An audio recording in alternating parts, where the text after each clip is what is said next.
Gary Snellgrove.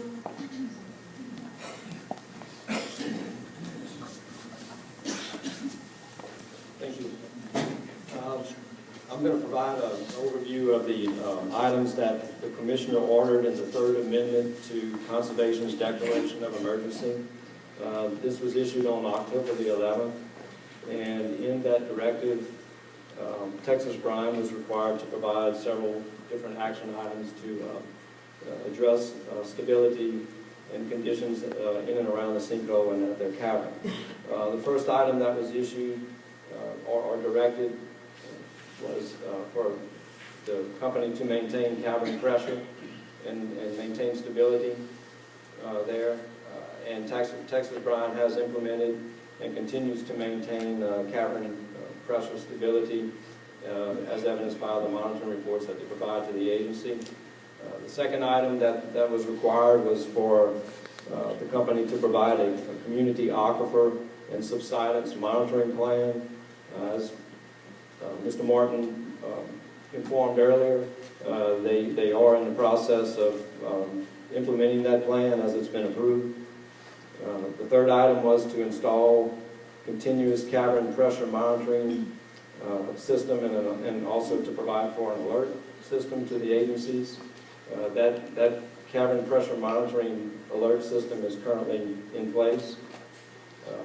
Fourthly, they were to provide an upgrade to the seismic array that's located near the sinkhole.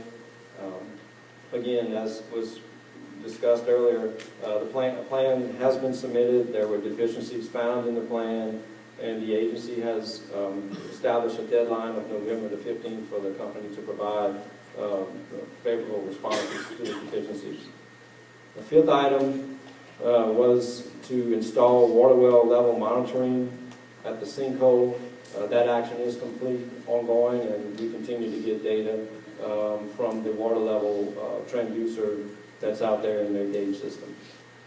Sixth item provided for the company to determine the nature and extent of the subsidence collapse structure. As Mr. Martin had mentioned earlier as well, that plan is due today, and so we expect for it to be delivered this evening sometime, and we'll be reviewing that and provide any comments that we may have on that plan as well. In addition to Dr. Hecox's presentation, he'll explain a little bit more detail with plans with experts that will be hired and under the Shaw contract to assist the agency with that review. We also required a seventh item that required the company to cease groundwater production from their water well that's located nearest to the sinkhole, and to provide a groundwater evaluation and aquifer evaluation plan to the agency. And as mentioned earlier, that the plan to install monitoring wells has been approved by the agency, and the company will keep us abreast of their effort to install those wells. And lastly, there was an item that required the company to install an aquifer observation and vent relief well. As you now know as well, that well has been installed successfully and is currently flaring. I would like to say too that throughout this event, post-sinkhole occurrence, Conservation has had a daily presence with an inspector in the facility at maintaining throughout the issuance of these directives. They provide to us monitoring of the progress towards the directives, at the facility and in the surrounding area. So that's 7 days a week. We have a presence here. And lastly, a Fourth Amendment has been issued. It was issued by the Commissioner effective November the 12th. And Dr. Hecox will provide additional details with this presentation on that event. Thank you.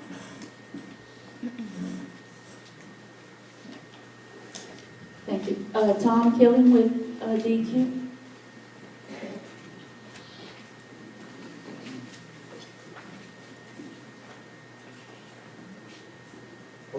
Tom Killeen, the Inspection Division Administrator with DEQ. Chris Peeler wasn't relieved. He retired last week, so you won't be seeing him here anymore, I don't think, at least not in the near term, until hunting season's over, perhaps. Right now, primarily pursuant to the Commissioner's press release last week on the concerns relative to enclosed spaces, DEQ has reinitiated our indoor residence air monitoring. As you probably recall, we did 17 or 18 back between September and October, and as of last Thursday, we reinitiated the activity, and we've conducted 7 or 8 to date, and we have 4 more scheduled between tomorrow and the next day.